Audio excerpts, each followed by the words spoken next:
like it like that. I'm the district in the chain. Certified, you know I'm gang. Drop the top and blow the brand. Oh, he's so handsome, what's his name? Yeah.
Good evening and welcome to another episode of the San Antonio Soccer Roundtable. We are joined by San Antonio Athenian player Michelle Hogan. First and foremost, ladies first. Welcome, Michelle. Thank you for joining us tonight.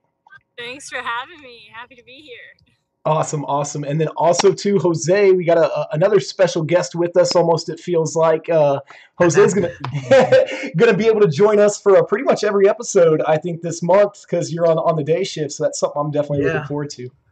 Yeah, I'm glad to be back for another episode, guys. A lot of news to cover around San Antonio soccer, so excited about that. Absolutely, and as always, Harry, with us again this evening. So we're excited to be talking to you, Michelle, and get to learn a little bit more just kind of about your adventures and everything and women's soccer. Yes. Yeah, but first and foremost, how does it feel to just be back in San Antonio and playing with some of your old friends and teammates? It feels amazing to be back. I'm so happy to be here with the Athenians, and I have a bunch of friends here. I have a life here, and it's great. It's great to be back. I love San Antonio. It's definitely a home away from home for me. Absolutely. Now clear something else up for us. We were talking last episode. Have you and Billy officially tied the knot yet? We have not. That's been going around. I think there's been some posts on social media of people that are a little confused. Should know that, Scott. You haven't gotten an invite in the mail yet. Thank you.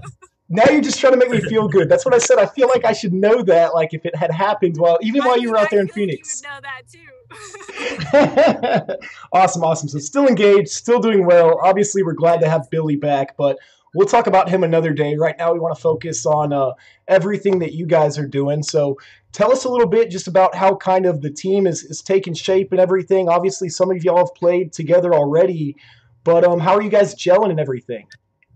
It's great. I mean, each practice, new players come out, so it's adjusting to, new faces. There are some familiar faces, so that's a good, foundation to build with. The familiar faces here and all the girls that have played together before that know how to connect, know what balls each other are asking for, how each other plays.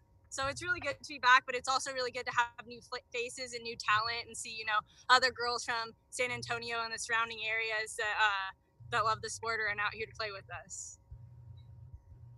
So it's going pretty well. We're learning to mesh. Yeah, no, that's awesome. I know, Harry, you kind of had a question that you wanted to ask Michelle. Take it away, buddy. Yeah, so my question was, since the last time you were here, there was just the Athenians. Yes. This season, there will be a total of 5 teams, 3 in the UPSL, or not UPSL, but 2 in the UPSL, 3 in the WPSL, and then 1 in the WSL. So a lot has changed, a lot more opportunities for young women, on there. So your thoughts on that and how exciting it must be for, like my daughter who'll be 10 to be able to see, hey, there's an avenue to play soccer comparatively to a few years ago where there at least there wasn't. Yeah, exactly. I think it's absolutely amazing that there's so many teams branching out in San Antonio. There's teams for girls to look up to and dream about being on. When I was younger, I didn't really have a team to look up to. There weren't any outlets, and I think a lot of girls get discouraged that there aren't a lot of opportunities past college or even going to college. So that seems like an end, and a lot of girls end up leaving the sport who are really good at it and love it. So having so many teams in San Antonio is nice for girls to dream and girls to keep their heart in it and have a place to go once their club is over. I am curious to see how the talent divides across the teams, though. So I'm interested in that with so many teams in one area. How the talent's going to go? Is it going to go across the board, or is the team's going to be stronger? I'm curious to see how that goes. Michelle, how do you feel about the international friendly that everybody's talking about against Pumas? I'm super excited. When we played in the international friendlies with the Athenians, with Tigres, and last 2 years ago, I keep wanting to say last season. We missed a season. 2 years ago, those were amazing games. Those were, like the games of my life. They're so good and so competitive and so quick. It's humbling to play against those teams and their speed of play. So I'm really looking forward to this weekend and the matchup. Also, I want to follow up on that. Speaking about Liga MX, the Athenians have brought in Profe Jorge Rangel into the mix. How has he helped you guys? Is there something specific that stands out about him? Just going through his curriculum, and he's been under Miguel Mejia Baron, which is a historic coach in Mexico, and as well as Vucetich. So what has he brought in that maybe you haven't seen before? What I really like about him is his style of play. What I was just saying about those international friendlies that we've played before, and their speed of play is really quick. They switch the ball really fast. They make you run. They wear you out, and that's kind of his style. Is he's looking for those short longs. He's looking to make us play the ball across and real quick one-touch passes. Your first touch has to be on point. He really focuses on that and stresses that, and I think it's really good for us. That's something that I think we struggle with in the U.S. in the girls' game is speed of play, and so I like that that's a focus of our practices. Yeah, that's awesome. I was kind of just curious. I know you said that you had played, obviously, with FC Tucson when you were out there in Arizona, WPSL club as well. Just kind of, and not because Pete is around you anywhere or anything, but what was it like kind of playing for FC Tucson after having played for the Athenians? Because I saw kind of how you guys were treated and just the professionalism of the club. Yeah, FC Tucson was great. The girls were amazing players. They made it really far. It was different. We had great facilities and a lot brought to us, but it's more, a lot of WPSL teams cater towards, the college girls that are on break.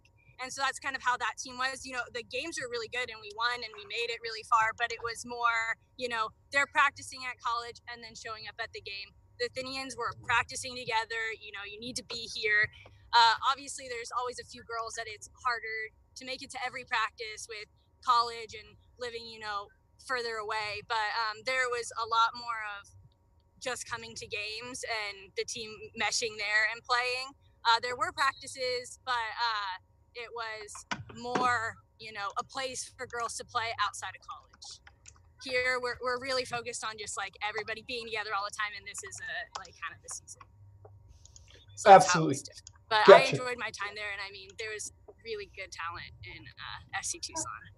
Gotcha. Well, I know we're happy to have you back. Obviously, you and Billy both. It's kind of like one of those pairs that y'all just come with each other. So it's nice for both the men's game and the women's game here in San Antonio. And Billy was actually telling me a funny story when I was out there the other day.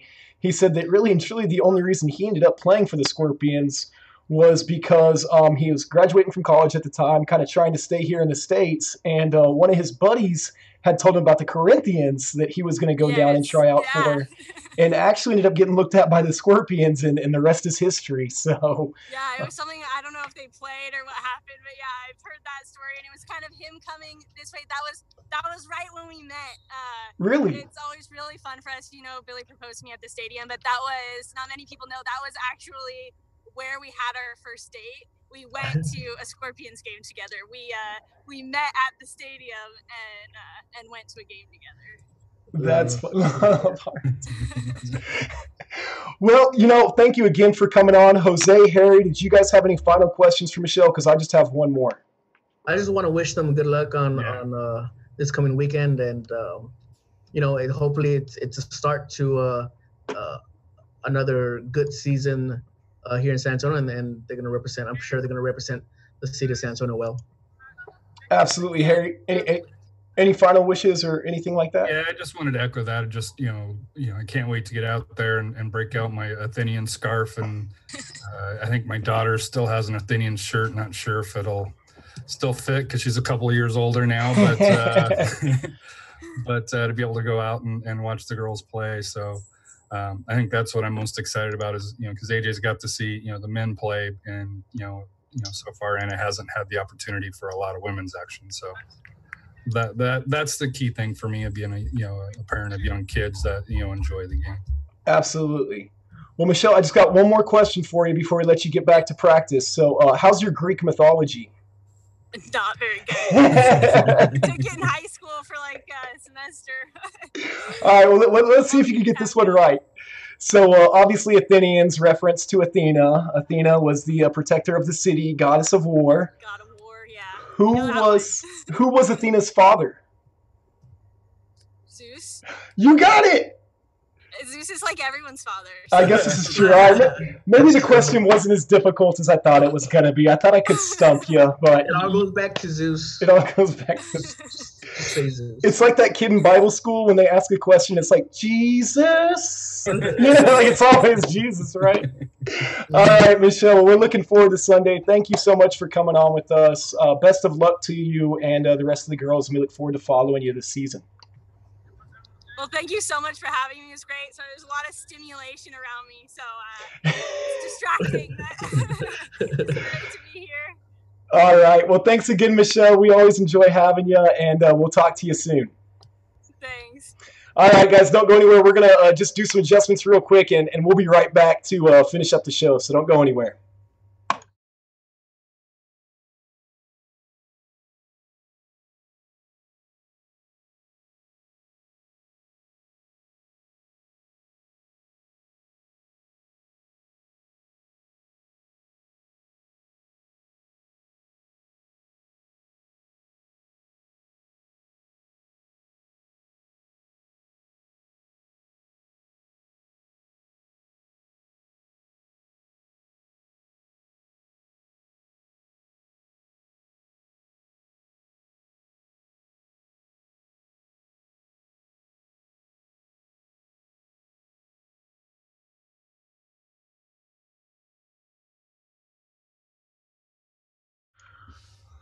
Again, thank you, Michelle, for joining us. Glad to have her on. Like we've said before, we definitely want to try and bring more player interviews and things like that to you guys during the pod. So anybody else, Samba, we'll just have to figure out who's next. So just stay tuned. But definitely want to kind of get into the meat of things now. Obviously, good thing we are doing this show on Wednesday because I feel like Twitter has just been blowing up with announcements ever since the preseason friendly on Saturday. So, Harry, I'll let you start us off, man. What was first on your list that you wanted to touch on? Yeah, so just a kind of a quick recap. I don't know if we actually covered it or it was tossed in. But with the high schools we haven't touched recently on. And I know as far as last time we really went into the San Antonio Christian girls lost in the semifinals of the TAPS playoffs. The San Antonio college prep girls lost in the quarterfinals 2-1. But I think we touched on it last week, but the Central Catholic boys won 4-0, their third title in a row. And then the TMI Episcopal boys won 3-2 in the Division II for that here. I don't think neither one of us have been out to any games here recently. I know last week was quite a bit with SAFC with the graffiti night, which we'll kind of touch a little bit later, and with the game on Saturday. But just kind of recap here as far as looks like the interesting races here in the standings in 26A, 6A boys. It's really kind of a 3-horse race right now for district here. New Braunfels leads with a record of 6 wins, 1 loss, and 2 ties. Schertz Clements is right behind it, 7 wins, 2 losses. And then kind of on the outside, New Braunfels Canyons at 5 wins, 1 loss, 3 ties. So for that one there. 27 6A boys, Lee's kind of got the commanding lead, but in the battle of second, you got Johnson and Reagan at a half a game split between them. And then in 28 6A boys is probably the most competitive, especially here on the north side. And this week actually you got 1 versus 4 and 2 versus 3, where Marshall's got 8 wins, 1 loss, 3 ties. Jay and Warren both have 8 wins, 1 loss, and 4 ties as far as in district play. And then Brennan's, behind, with 7 wins, 5 losses, and 1 tie. So they're a little bit back, but that top 3 there is a pack. And even if you go to their overall records, Marshall's got the most wins at 12-3-3, and the other 2 are at 11-2-4. So as far as races, that's the one, in San Antonio to look at. As far as for the ladies, 26 6A, Schertz Clemens pretty much got the league already locked down. But, for second, New Braunfels Canyon and New Braunfels is 6-3, 6 wins, 3 losses. And Cibolo Steels 1 game back at 5-4. 27 6A, Johnson and Reagan once again are kind of battling it out for first. Neither one have lost in conference. Johnson's 6 wins, 3 ties. Reagan's 5 wins, 4 ties. For that, interesting is though that Reagan has really only lost once on the year, so that one's a real tight race. And then 28 6A Clark, as far as for the ladies, has a 12-0, 2-game lead, and Brandeis and O'Connor are trying to battle for the second and third spot there. So it's getting closer to playoff time. So standings are starting to come together a little bit, and you're seeing some breaks, and then you're seeing some dogfights. Like the 28 6-8 boys, which you and I might see if we can sneak out and see Jay versus Warren, because that'll be a dogfight. I think that'll be a good one at Gustafson at 7:00. And like I said here, what's nice if field 1 and field 2. If you get in, you'll be able to see Marshall and Brennan play as well. So lots of soccer action, for there here. But your thoughts on just a brief cap of the standings? Anything that sticks out? Yeah, well, no, like you said, I think a lot of it's the usual suspects. I think Jay is going to be one of those teams that we didn't really talk about a whole lot at the beginning of the season, but they typically, I shouldn't say typically, because I think last year was one of the first years that they actually made playoffs. But they've got a pretty good squad too. So yeah, I'm definitely going to go out there after I talk to the wife, of course, and ask for permission on Friday to check out that game. Excited to get back into some high school action. Like you said, a lot been going on with just the Athenians starting to kick off, Samba starting to kick off, and SAFC with all their stuff. We kind of knew the spring was going to be a little bit crazy and a little bit hectic with all the action and all the new teams that we were expecting. But yeah, no, I'm excited. Like you said, starting to get a little bit closer to playoffs. About a month left in the season before they start getting into the district play or the by-district and the regionals and stuff like that. So things are this next month here in March. I mean, that's going to be it, and unfortunately for a lot of these seniors, that may be the last time they play. So it's always kind of a bittersweet. Playoff structured here, because when I was trying to go onto the UIL site, and it was more the bracket, but you mentioned by-district and regional.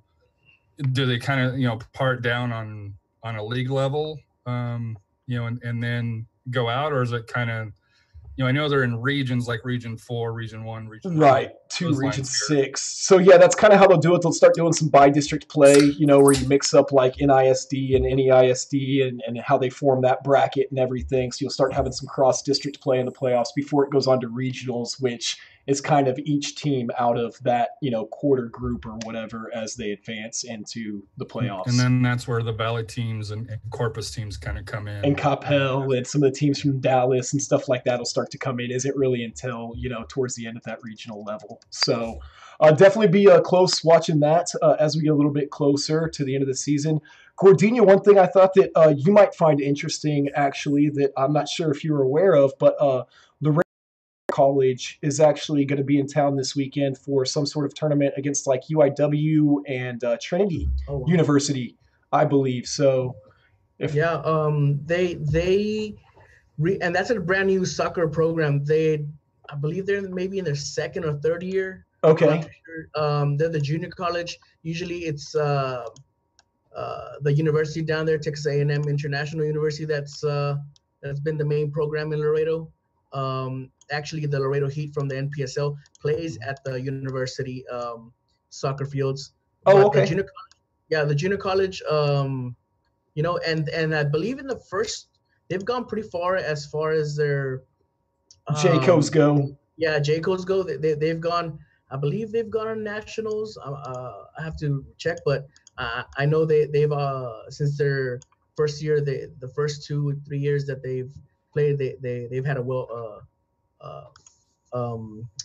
successful program down there. Gotcha. Well, yeah, no, Coach Rexroth was just telling me that before the show. I was catching up with him kind of and seeing what was going on with those guys. But yeah, he had mentioned that to me. So I thought, well, shoot, that may be something that, if you don't have anything going on Saturday, we need to look into and kind of find out like when those games are going to be, because that might be cool to go see him play Trinity or University. Well, what's interesting is Trinity plays SAFC on Saturday as well.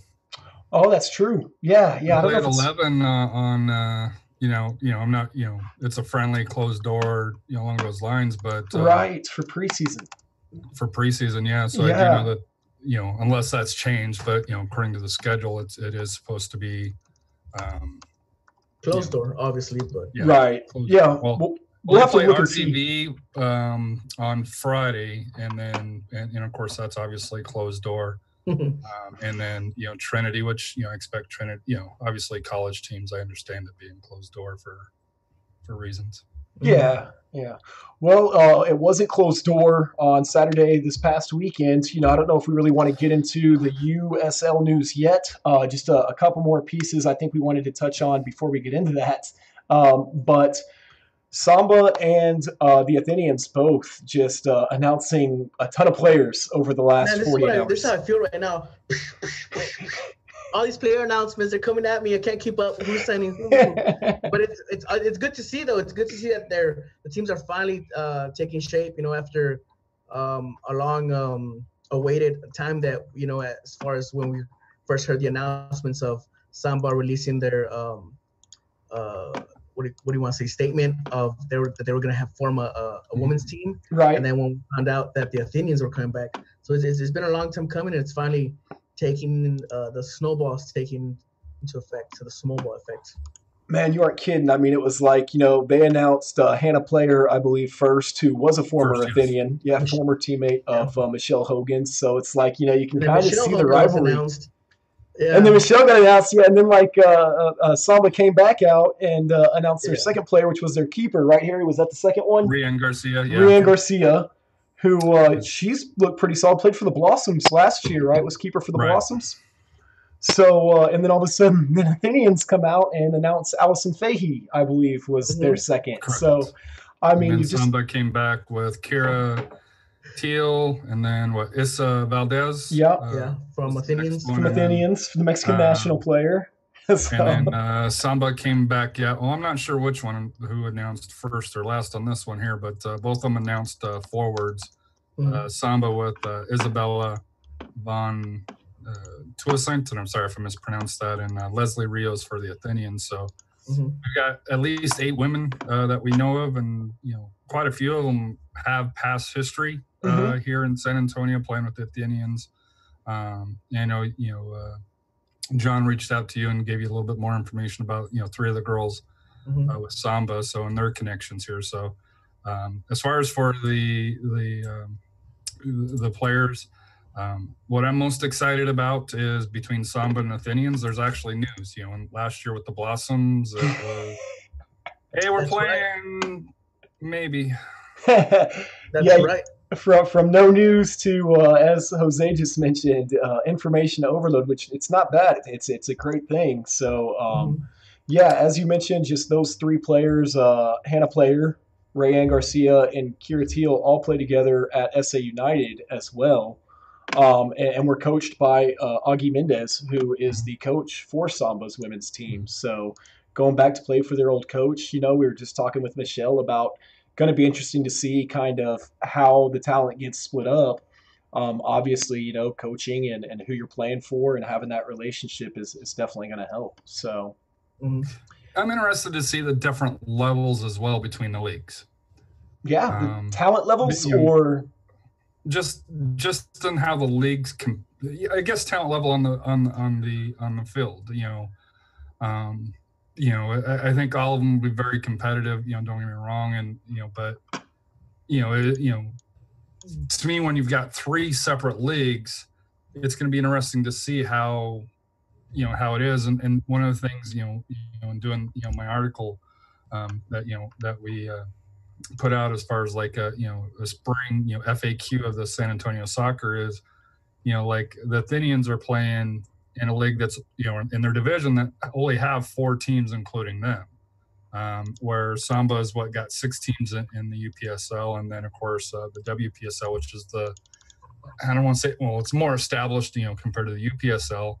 I think they got 8-9 teams, so they're going to be the largest one there, but it'll be interesting just to kind of see on how the schedules and how the teams obviously mesh, but just the different talent of the teams that are coming in as well. I think the local teams will be very, very well and very competitive, but it's also let's see what the visitors that are coming into town and what they bring.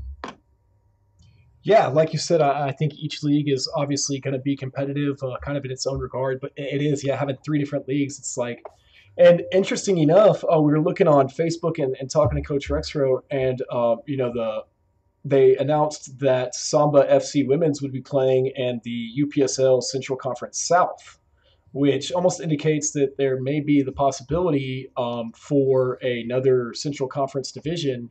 So we'll just have to kind of stay tuned to that, see if there's any announcements that come out. Well, I do know, kind of breaking away from there is, the other big news for UPSL is Mr. Brent Miller, co-owner of Keene FC, is taking on the role of Matt Kohala as the UPS Central Conference Manager. And I know you and I have talked to Matt since then, and his focus is on trying to help build up the women's division as well as the youth. But in reaching out to Brent, he mentioned a couple of goals that he was working on, because on his announcement, it's very brief, saying, hey, he's just he's going to be trying to fill the big shoes that Matt left behind. But his number one thing that he's going to be working on, which I think is outstanding, is focusing on bringing more attention to the top players of the teams. He mentioned it seems like the owners are more well known than the players, which I think you and I can attest to that it's hard to know who's on the field. So if we can get any branding or highlighting the popular players or the top players in the league, that's only going to be beneficial. And then the next thing that they're going to be doing is working to build up the women's division like they did the men's, and that's where I'm kind of excited about is being able to kind of see. I know John's mentioned with Samba that he would love to have kind of the double headers out of Wheatley and to be able to see more of the teams. I know Alamo City is going to be starting in the fall, over here on the far west side of San Antonio. So that's the other thing I'm looking for. If you do have any questions, either about men's, women's, or youth clubs, Brent did say you can email him directly at brent@upslsoccer.com. So be nice. If you have any questions, don't be rude if you don't get the right call in a match. Start complaining about the referees. Hey, and just a quick note for clarification. Samba just sent us a message, and Rayanne Garcia also played for Athenians, and Isabella also played at United. So my apologies for leaving those out. But obviously, yeah, those girls are playing together. Now, my understanding, too, is their schedule might have gotten pushed back a little bit. They're waiting for a few more teams that want to join. That might be where this second conference kind of comes into play. Originally, they were supposed to start their season on May 5th, I believe. And we're just kind of waiting for some official announcements and everything on that. So, well, more teams is better. The other big news this week, from UPSL and was that they finally announced Backcountry Football Club. I know we've been kind of talking about and seeing the whispers about them for a couple of weeks, and then of course the one locally that we've talked about is the Corinthians were able to sneak into the UPSL in the South Division, so kind of replacing Samba, in the South while Samba moved over to the Heart. And so, I don't know if it's just going to be for the spring, and then, when they do go to the Pro L within the Heart, they'll slide back over. So that'll be kind of the next big thing that we're going to have to start hearing pretty quick is the Corinthians starting to, fill out their roster since they're starting out here now. You and I were, and Jose were out there last Friday, I believe, out on the practice field, watching the Corinthians and the Athenians. Anything that stood out to you, from the time out there? Other than I thought the facility was very good. So, like I said here, it was the first time I'd been out there, and like I said here, I really enjoyed it, especially being nestled in the neighborhood there. For that here. So I thought that was kind of outstanding. And as they discussed here, being able to kind of help keep that expense down. And to me, a central location where the players know, hey, we got to be there, and you don't have to chase fields around or anything like that. Yeah, I mean, it's definitely a nice complex. As far as being able to pick out any spectacular players or anything like that kind of from the practice, I don't know. I know Phil Duenas Jr. was out there that we've talked about before. Obviously, he's a Trinity player that appears that he's going to be playing for Corinthians. So that would definitely be one name to watch. But still kind of a little too early for me to tell, really. I'm more of like a game time eye test kind of guy, I guess. I don't know. We saw a couple of nice shots just on some finishing drills and stuff like that. I mean, I'm not saying that, they looked like a bunch of scrubs out there or anything, but it was, it's a nice facility. It's neat to see what they've got going on. I know that Samba has their training at 1 o'clock. They're practicing over at McAllister right now. So I'll probably go check them out on Saturday as well and kind of get to talk to some of their players and get a better feel for their team. But you mentioned Back Country and or Back County, whichever one it is, and Back County. Yeah, I guess they're having to kind of cram in a bunch of their games just due to scheduling conflicts. So we may see some pretty interesting scheduling for them, here and when they have to play some of their San Antonio rivals. And then the only other thing that we had for the the lower levels UPSL along those lines, or I guess WSL. With the Athenians is the March 3rd against Liga MX Femenil. Is that correct? Is that how you say it? Yeah. I know tickets are $10. I forget the exact location where it's at here. I think Scott has that. But I'm interested to kind of see what the crowd will be this Sunday. I had a family event kind of scheduled, so I don't know if I'm going to be able to get out. I'm hoping to be able to do that, but we'll see if I can pull those strings for that here. But thoughts on the big match? Jose, yeah, go ahead. Yeah. So Pumas right now, so the women's league in Mexico is divided into two groups, just randomly divided into two teams. There's no east, west, or north or south. Okay. And Pumas, they're in one of the groups, and I believe they're in second place in one of the groups. So they're doing pretty good this season. They are in the middle of their season, and they're having like a 2-week bye. All the teams are having some sort of 2-week bye, and they're coming out here and playing, and I'm guessing they took the match in order to stay in game shape. Well, you think that's for the international break? Because I know there's some women's USA women's She Believes Cup's going on, yeah. Canadians, I think they were up in the Argrave Cup up in North America. Yeah, Mexico was playing in that type of competition. Mexico was playing in Italy, and they actually lost 5-0. So that was a bad one. But I'm curious to see what team do they bring? Do they bring in full starters? Do they mix it up? Maybe halftime full starters, halftime, because they are off these 2 weeks, so it would be interesting to see. And Pumas is one of the top, the Big Four teams in Mexico. So I don't know I'm not too sure how they're gonna draw as far as fan wise, because they're from Mexico City, so regionally they don't hold that much of a grip on the fan wise. But they are a big team. They have a lot of history. So we'll see. The women's team has not won the league so far, but they are up there. They're in, for sure in the top half of the table.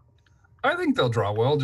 I think the name with the Athenians and the, their past history, and especially with Michelle and Allison,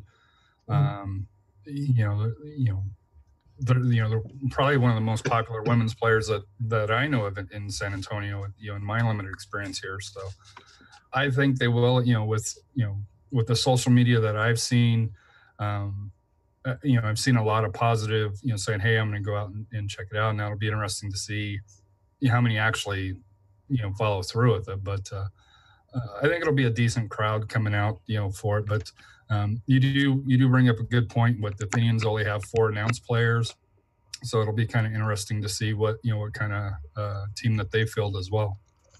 Yeah, I think they've got a pretty good idea who their kind of core group is, Right. And I'm sure we'll see some more announcements and stuff like that, obviously, throughout the week and everything. But yeah, I'm definitely excited for the match there on a Sunday. I did go check out because I just hadn't seen the new Cornerstone Christian church or school and stadium and everything, and so went out there and checked out the stadium. And it's a nice stadium as well, so it will be interesting, I think, just to kind of see the turnout.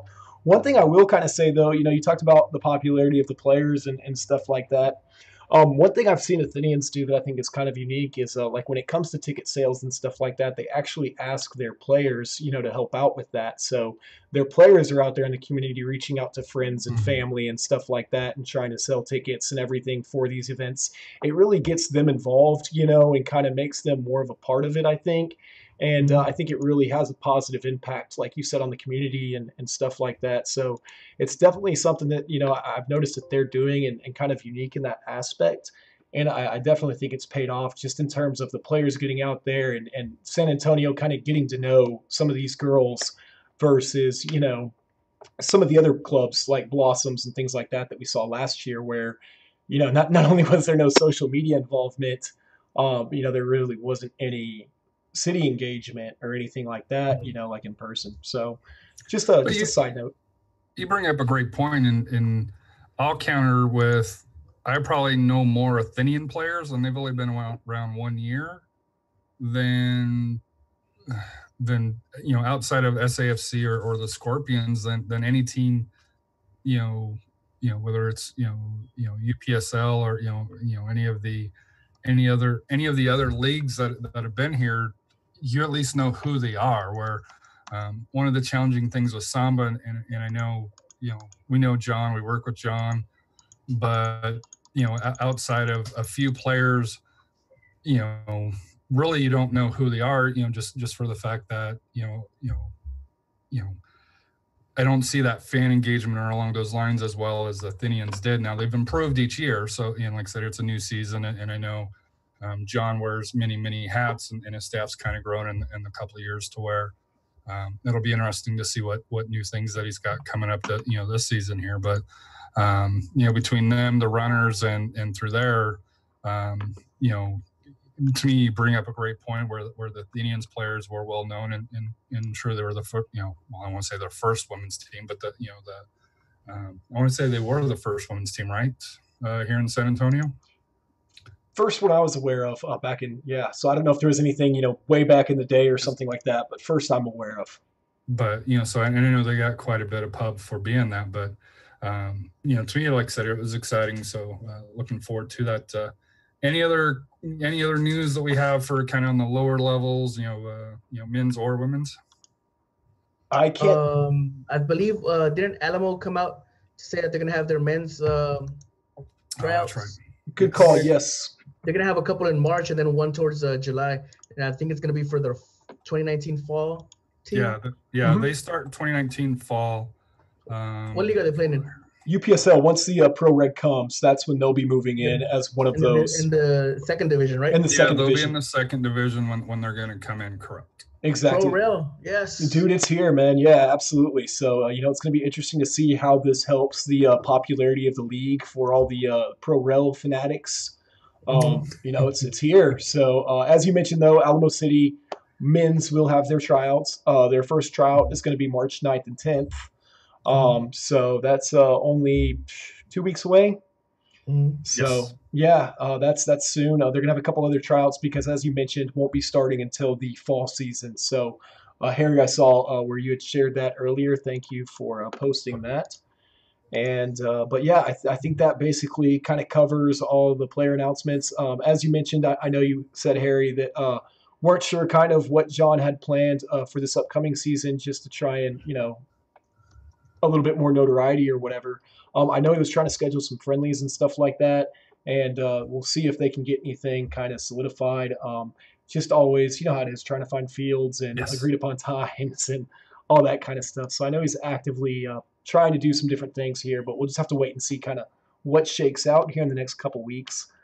But that's what I am looking for, is if we can get some friendlies between between Alamo City, Blossoms, the Athenians, and Samba. I think that would be kind of cool, especially if they could have kind of, I don't think it's practical, but it would be kind of awesome if you could have like a double header of, Team A versus Team B, C versus D, kind of in a central location to where everybody could kind of come out and see all the women players and to be able to support them and, for that here. But speaking of friendlies and San Antonio, FC through here, as far as with the San Antonio, I typically like to start with the Development Academy here. Another great weekend for that here. They went on the road, and all three teams beat Lone Star. The U13s won 3-1 so far in 2018. I just looked at 2018 real quick. They're 5-0. However, their next match is going to be interesting on this weekend, March 2nd here. They're playing Solar Soccer Club, and they played them twice last September. Lost 5-3 and 6-0. So it'll be interesting to see if they can kind of keep that streak on, because looking at the results here early on, they struggled. But if you're looking at recent form, they've definitely got it together, compared to when they first started. The U14s won 6-1 over Lone Star. They're 4-1. They kind of split against Solar. They won 6-1 and then lost 2-1 last September. And then the fourth ranked U15s won 3-1. They're 5-0 over for February. And they beat Solar 4-0 in September. So action starts at noon. And then also on the opening weekend of San Antonio FC, if you can get out, the U13s, kick the ball off at high noon against Texan Soccer Club out of Houston. And then I know, the 14s, 15s, I think they start an hour and a half, after the kickoff there. I think it's 1:30, and then 4, I believe, is the next one there. So, and then you'll have the tailgates, from, Mission City, Crocketeers. So I'd really hoping to see quite a few people out on March 9th, supporting not only SAFC against Phoenix, but also, the Academy kids on opening day. I think that'd be awesome to have quite a few, supporters groups or supporter members and supporter groups. Fans, as well as fans going out and supporting, the Academy kids. Mm-hmm.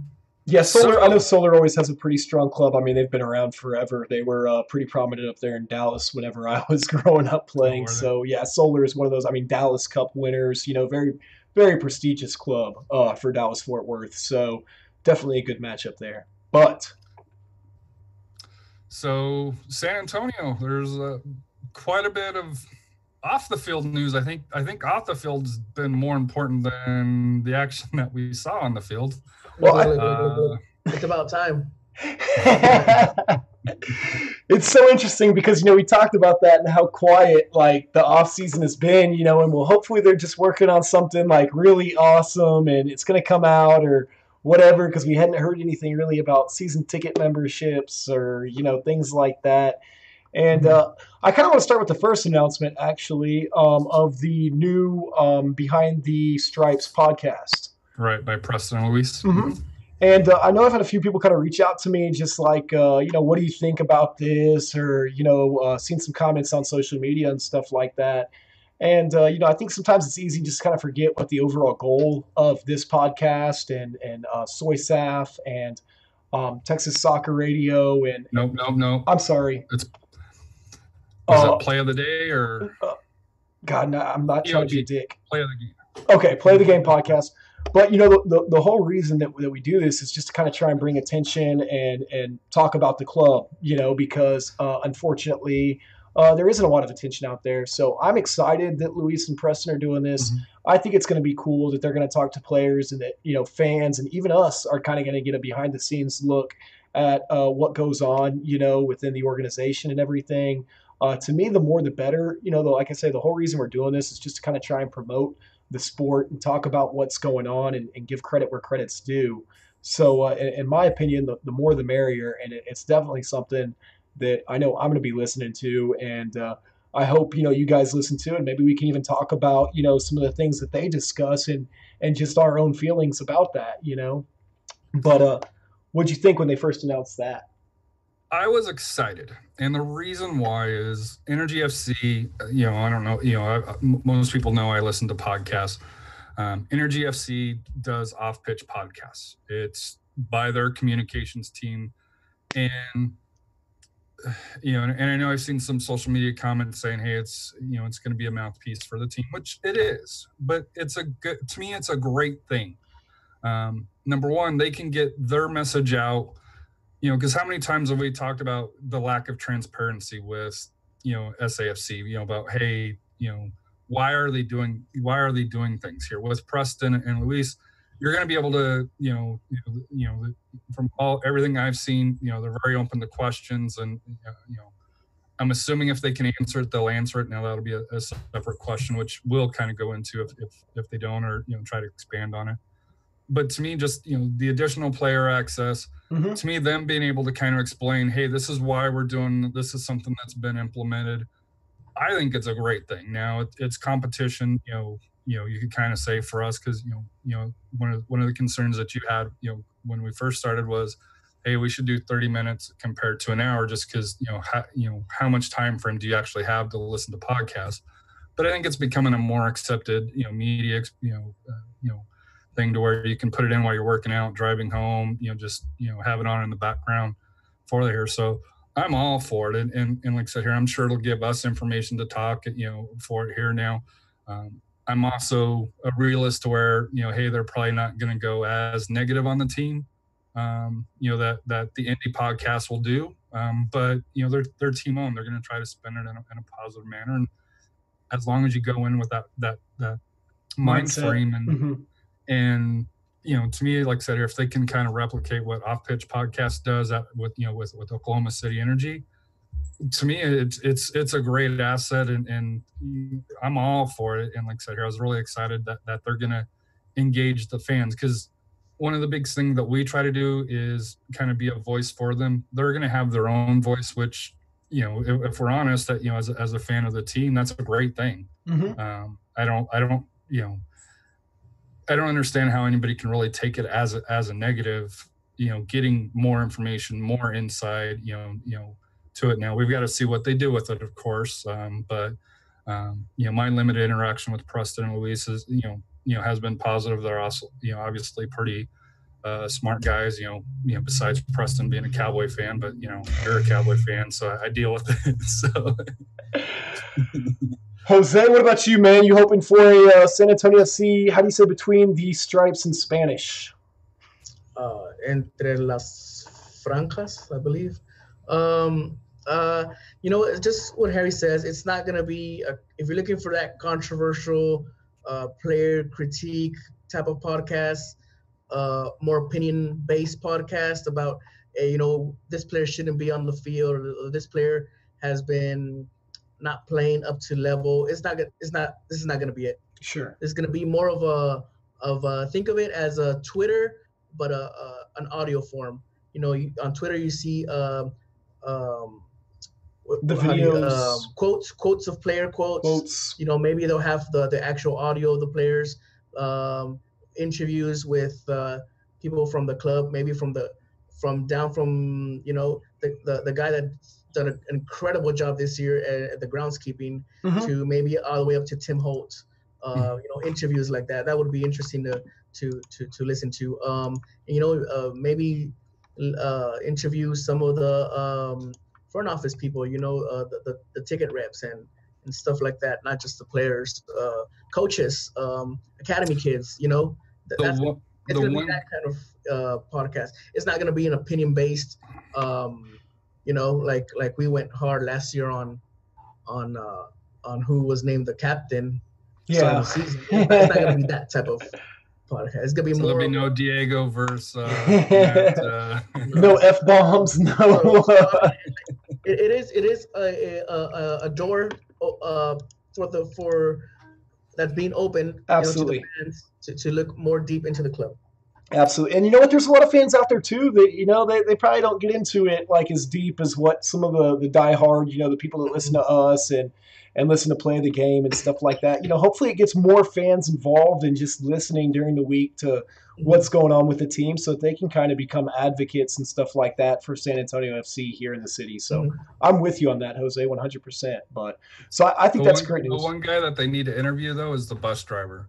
A couple of times I bet he has stories. Dude, he's an awesome dude to talk to, and some of the stories, like I said here, that he's kind of talked to us about. That would be kind of an awesome behind the scene, an interview with the bus driver and like I said, the equipment manager. Yeah, Dave Susi is the field director. I was sitting there trying to think of his name, Jose. Yeah, he's done an amazing job, dude, with that pitch. Yeah, that'd be nice to hear from him, from his side, to see what how it is on a game day, as far as how do you even get into that? Like, you go to college to learn how to grow grass, I don't know, but he manages like everything from the stadium. Yep. Grass to the concession stands to the food and concession beer providers. I mean, I think it would be interesting to hear something like that. Absolutely. Yeah. No, I'm all for it. Speaking of concessions, not gonna happen last week. I'll just leave it at that. It's preseason. They were warming up. That was the weak part of the game. Hey man, the game. I tell you what. Before the game, what about that graffiti night? Yeah. Graffiti night was awesome. That was the day before the game, right? No, it was Thursday.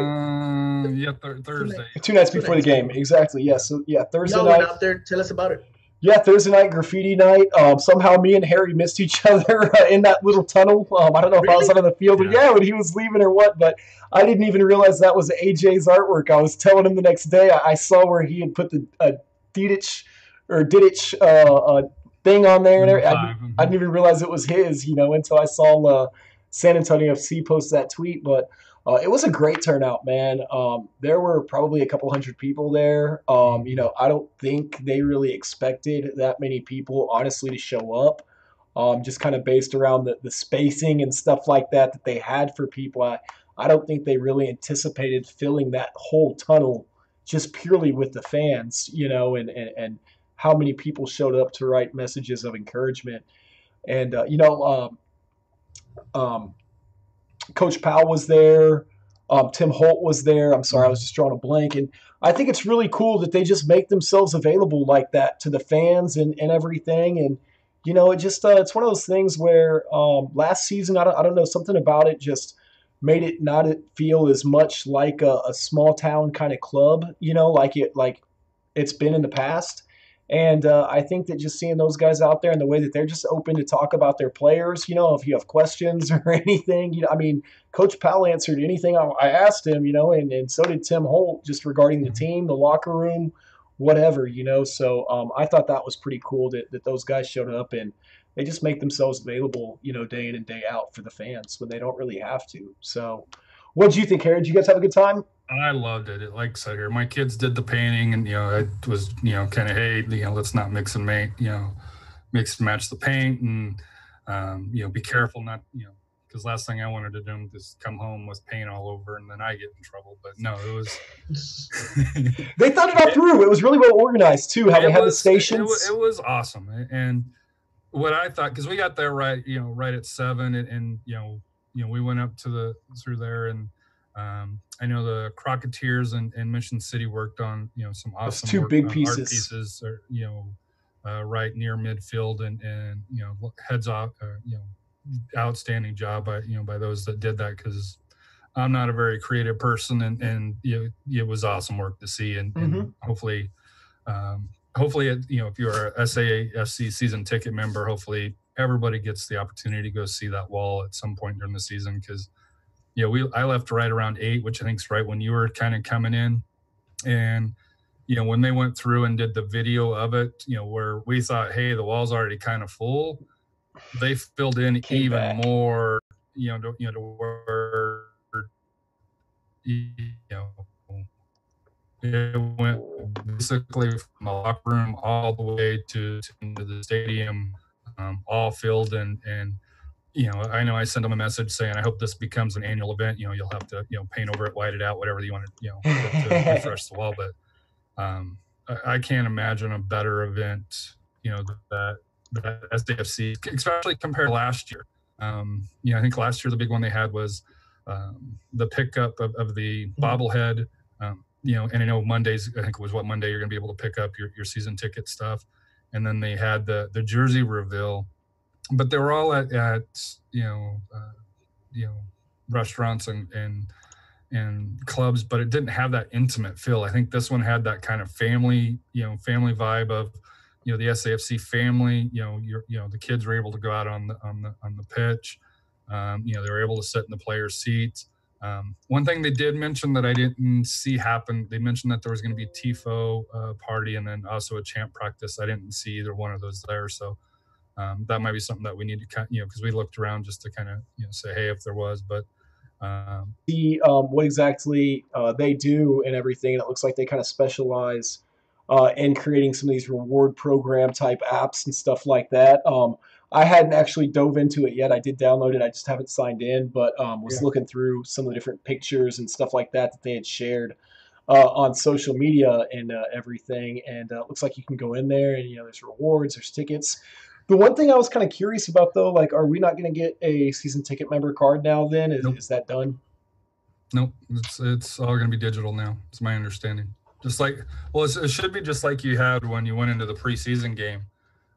Here, it's all going to be along those lines. What if they release like a season ticket member pin? I mean, just something. I've got my card from both the previous seasons. To have some sort of physical memorabilia. Like I know there's the season ticket member scarf and something. But just something smaller that you can kind of carry around in your wallet or something like that. It's just kind of cool to hang on to that type of stuff for memorabilia.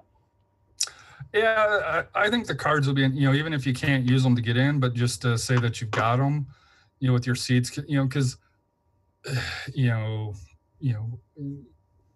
me, there was nothing better growing up, if you had season tickets, and I know they don't do it now, but, like baseball, when you get your stack of season tickets or, the NFL season or, even going back to the Scorpion years, when you got your season ticket, booklet that had the individual tickets and, you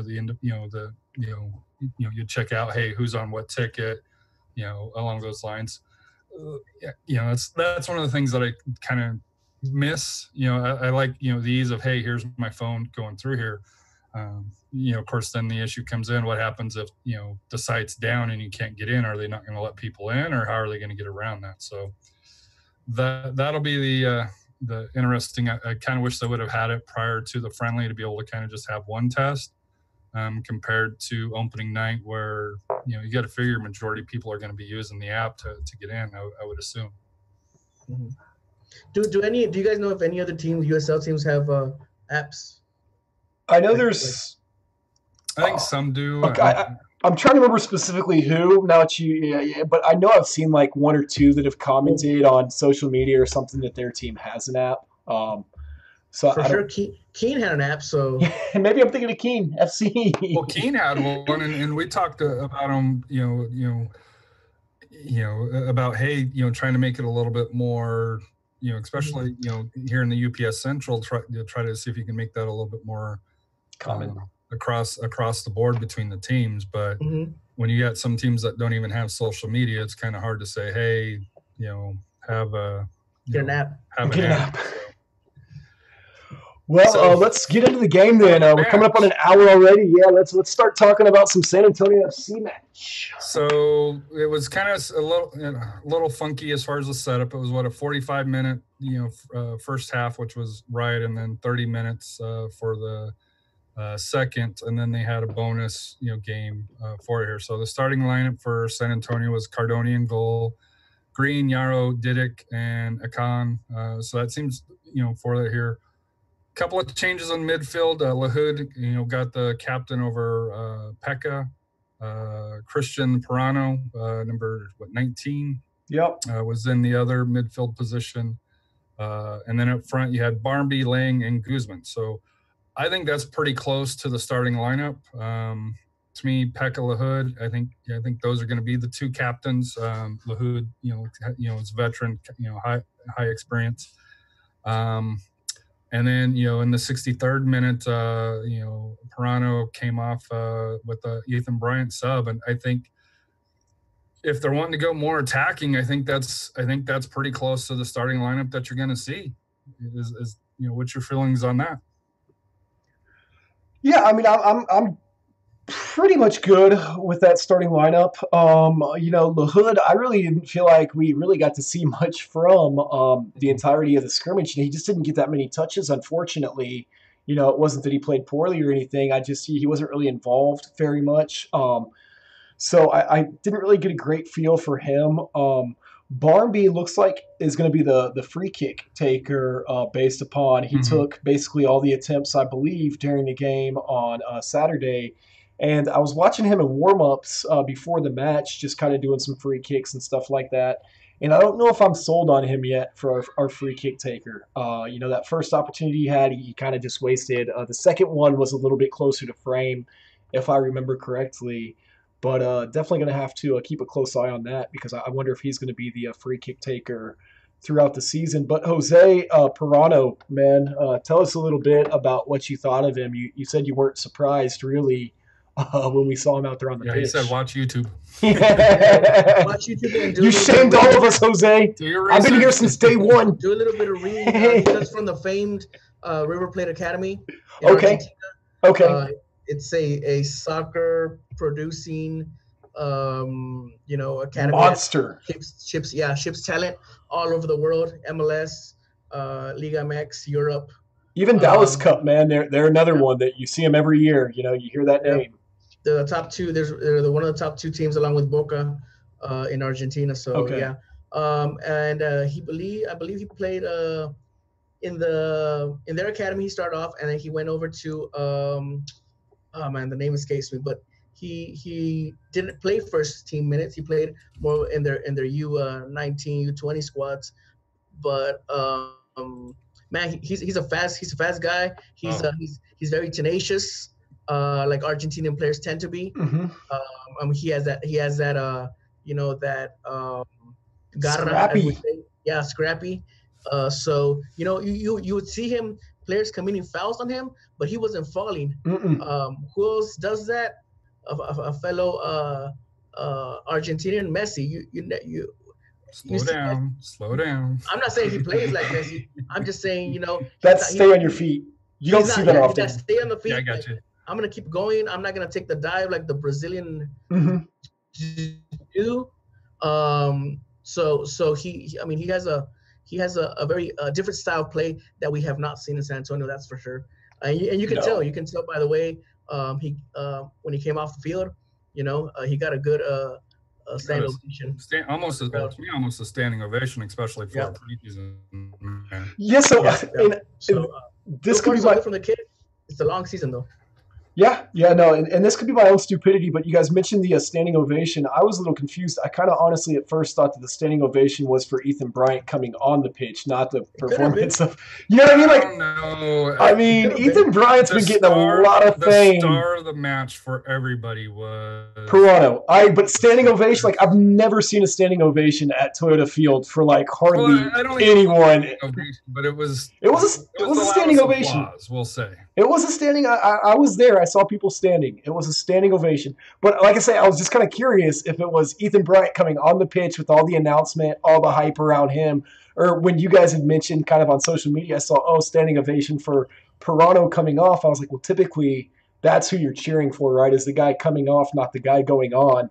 But I think it was like a 50-50. I think half of the people were probably cheering for Pirano, and then half of the people were cheering for Ethan Bryant coming on the pitch. They were just doing it for both. They were recognizing that the Pirano played well, and also recognizing that, hey, it's Bryant's. He had just come back from the National USA camp. Yeah. So I was just curious. Yeah, I was just curious. Mm-hmm. So the question comes in. He's 19. Do you think Powell will play him? And the reason why I say that, you take, because looking at the lineup here, if you got Barnaby, Lang, Forbes, and Guzman, and the back's fairly set, to me, it's going to be depending on how Coach Powell sets up the team. Are we going to go more defensive with Pekka and LaHood? I don't think so. Go more offensive with LaHood or Pekka or Pirano, and even Rafa, I guess. But to me, I think Rafa's more of a sub, 60 plus minutes, along those lines. That last little bit. We're missing Walter Restrepo. Did you guys see him in any of the two matches? No. I stayed for the whole thing. In the second match, dude, he got lit up by one of the El Paso players, and there was almost a friendly pushing brawl. That's kind of when I started probably about 10 minutes into that third half or whatever you want to call it, that extra game. That's about quarter. Yeah, third quarter. That's about when I left, man. It started getting a little ugly, for a preseason friendly. And, I was actually asking Billy about that, and he said, man, nobody wants to lose. That's how competitive this team is right now. Even in a preseason friendly, nobody wants to lose. So, I mean, that to me is a positive takeaway. Just kind of my thoughts from the roster real quick, or from the preseason match. And then, Jose, if you just want to kind of give your overall thoughts on the match, anybody else that stood out to you. I thought seeing that connection between Lance and Billy early on was really exciting. You saw Lance send a couple across to Billy. One thing about Billy, though, that he's going to have to get used to playing on that right-hand side is that dude was all the way over on the left line multiple times. So just kind of getting that discipline to stay over on his half of the pitch, I think is going to be something that, we see him struggle with a little bit from time to time. Luckily, Pirano is a runner, so I think he made up for a lot of ground in that regard because he had a lot of space to cover.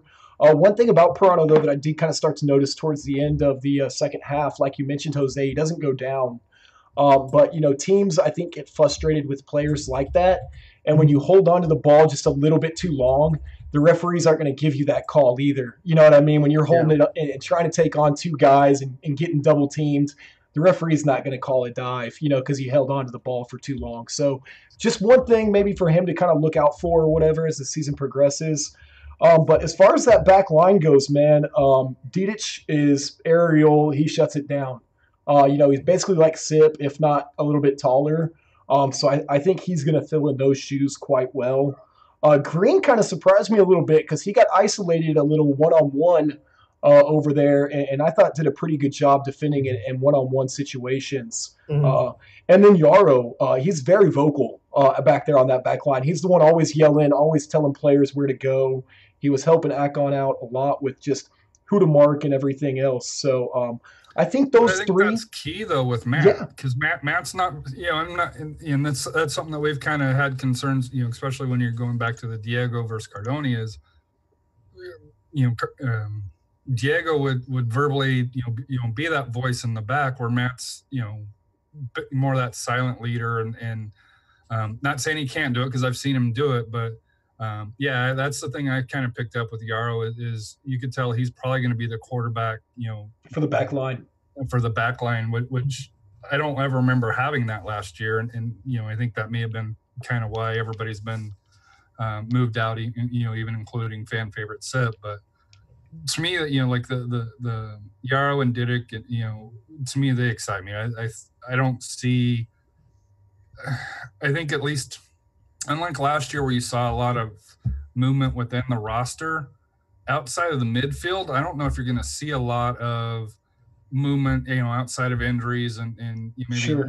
One or two things on the wings. But I think the back four is going to be pretty set for that. Now, who started in the second match was Jonathan Viscosi. Yeah, and I wasn't that impressed. Like, when we were talking about trying to find a replacement for Akon, Yeah. I wasn't that impressed with that second back line that came on the pitch there. And Now, one of them, which I thought was cool, and Mason tweeted out with the runners that Mitch Hopkins was one of the trialists.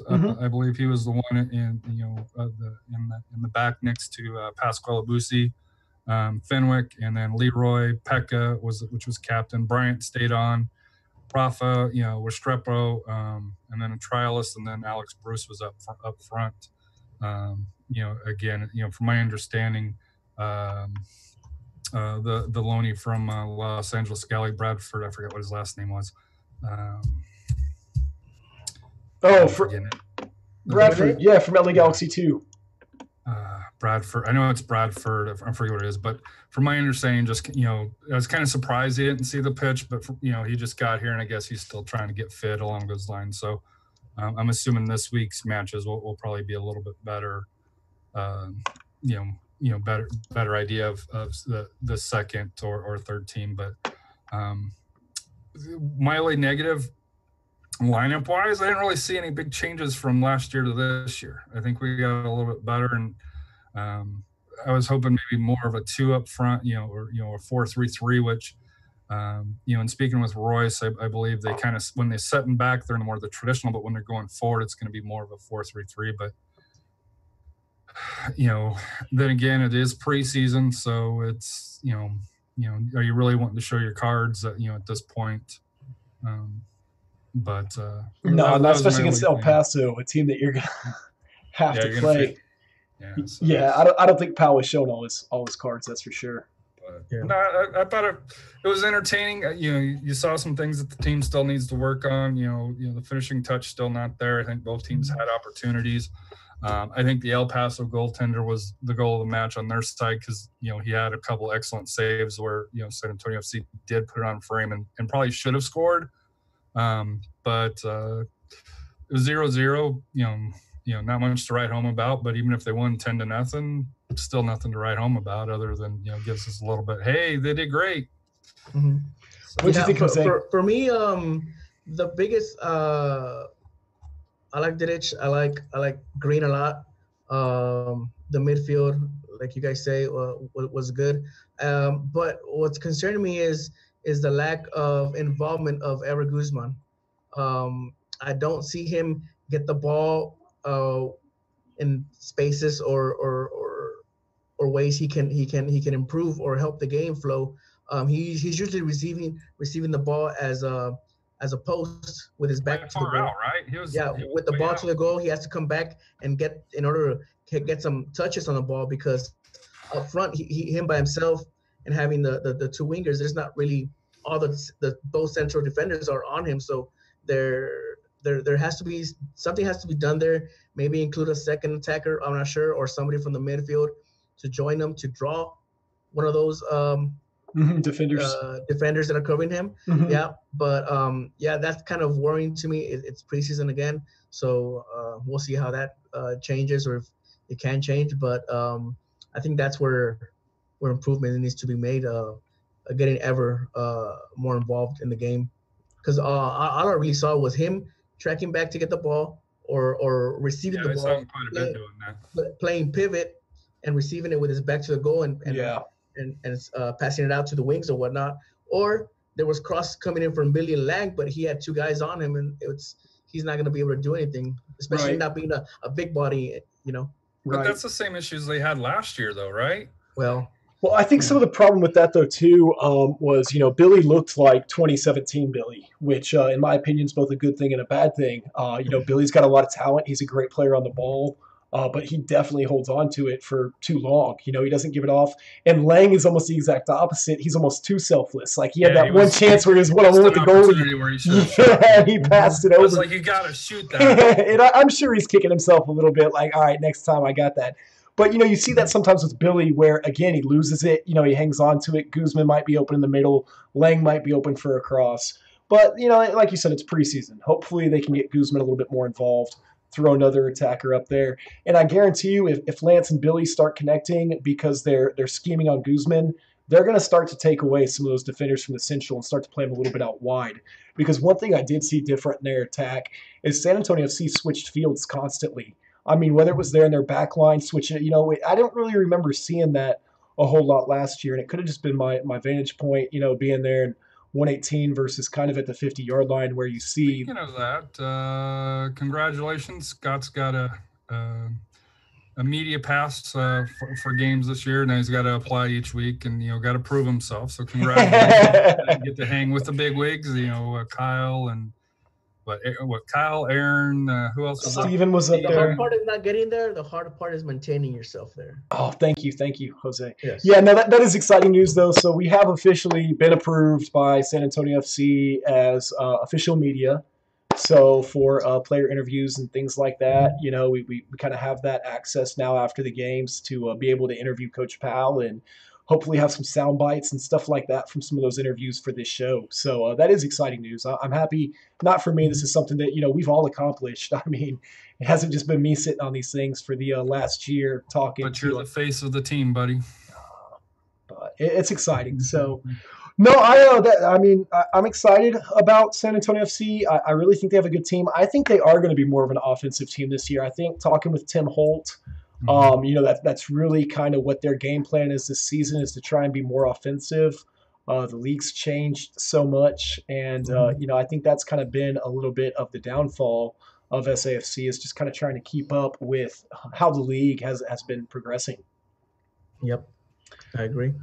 Were there any other topics that you guys can think of tonight? I know this one ran a little bit long with all the announcements and everything else. Real quick, what you guys think about the jersey? The white one? Yeah, the jersey. The jersey, yeah, the new one. Yeah, I thought that was, I wasn't expecting him to wear it for the preseason match. I thought that was a pretty cool surprise whenever they walked out and they were all in the white jersey. But I think it looks pretty good, man. I like it. I'm not hating on that at all. Obviously, it's got the Texas flag on it. The one critique I kind of had is I like the design with the stripes, like going up the shirt. I wish they would have done more with like maybe the red and blue, like from the Texas flag, like running up there with it or something, like a little bit more color, like a little bit more Texas, because you can never have too much Texas, America. But that was the only thing. Some flames on the sleeve on this one. Big old Coors Light can over here, America. No, but I thought they looked pretty sharp. I'm definitely, I didn't get the black and red one last season. I don't know if it was just the two dark colors. It didn't, because it's a pretty similar template jersey as what they had last year, right? It's not that different. It's the same one, yeah. Yeah, for some reason it looks different in white. What do you think? Are you going to get it, Mr. Black Umbro? I'm not sure, man. I'm still, that Nike Dry Fit. Yeah. It kind of lures me away, man. I like my tacos too much. I hear you there. What about the training top? If you weren't a fan of the jerseys, that red training top's pretty sweet. They have come out with new gear this off season. A couple of shirts, a long sleeve shirt, I believe. Some more. And with the shirt announcement, they came out. I don't know if you saw in the link there that they have their own store now, so it doesn't, I'm sure it still ties into Soccer Factory, but fan shop. I'm sure it's the online fan shop for that here. Also, if you wanted to get the jersey, get it before the pre-sale, and you get the USL Championship patch for free. So, which I think makes it look cool. Maybe that's what I like about the jersey is the new USL Championship logo. It makes it look tight. Yeah. Well, Gordinho, any final thoughts, man, before we wrap up this episode and call it a night? I'm excited. I'm just real excited. A lot of soccer going on, and can't wait for it to start. Can't wait for the international game that we got going on, and can't wait for SFC. Can't wait for the rest of the teams to start playing. It's a good time to be alive in San Antonio, especially if you're a soccer fan. So, are there any 6A Laredo high schools out there? Or are they 5A? No. So Laredo used to be in one district, but they split them. One is a 5, one is a 6. Okay. And state playoffs maybe coming up here. Yeah. I believe in the districts that they're on, the Laredo teams are for sure in the top 3 of their own districts. So I saw that. They usually face off against either Corpus or Edinburgh. Okay, from the Valley. That should be a good match. Valley, yeah, definitely. Harry, any final thoughts, man, before we call it quits? Yeah, my final thought actually goes down to Laredo. I want to give them a hats, kudos, and I'm hoping to see this program go nationwide. But the Laredo Heat Youth Soccer Club and Academy is going to be initiating a unique non-pay-to-play program in 2018 for the U12 boys, U14 boys, and U16 boys. So we always talk about the cost to pay. Want to give kudos to Laredo Heat for stepping up. Basically, the players will not pay any training fees. They'll not pay for uniforms. They'll not pay for any travel costs associated with it. With the program, they get to participate in the Houston Dynamo youth tournaments and Houston Dynamo coaching evaluations for that here. So that's huge. To me, that's a great thing. And like I said here, I know we comment quite a bit about Laredo and all the good work that they do down there. But this to me is one of the most impressive things that they're doing or that they're instituting this year. And like I said, hats off to them for taking the step to do that. They've had that actually for several years now. Have they? Yeah. They since the Laredo Heat left the PDL, they went on that 2-year hiatus. Their academy continued. They did not quit on the kids. Their academy continued, and when they came back last year, that was one of their. I spoke to the owner, and that's one of his main focal points. Just being that Laredo is a low income city, it's him giving back to the community that has given so much to him. So, hats off. It came across our feed. I saw a YouTube video on it, and like I said here, it's one that.